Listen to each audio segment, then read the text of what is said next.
I recently saw a very interesting news story that I want to share with you today. On a farm in rural Minnesota, Michael Deering is harvesting memories. Every day, he takes a single picture, calls it, as you would expect, the picture of the day. But he prints it out on a 4x6 piece of paper. He started this 26 years ago, and now he has over 9,000 images, all stored away in a fireproof safe.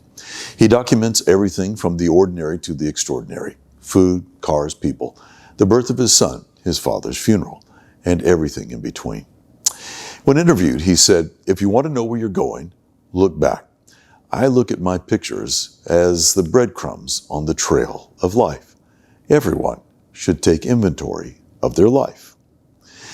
When I heard that story, I thought about Solomon, Ecclesiastes 1 and verse 4, when he said, "A generation goes, a generation comes, but the earth remains forever." Well, the earth will not always remain forever, of course, but it is true that generations do come and go.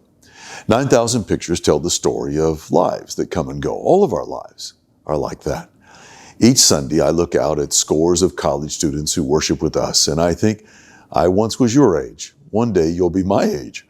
That's the way life works. But there are some things that are always the same, regardless of generation.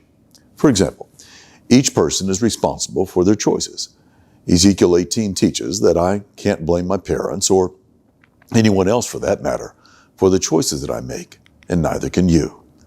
And two, so much changes in our world: technology, innovation, science, medicine, travel, communication. They all change from generation to generation. But there are some things that just never change.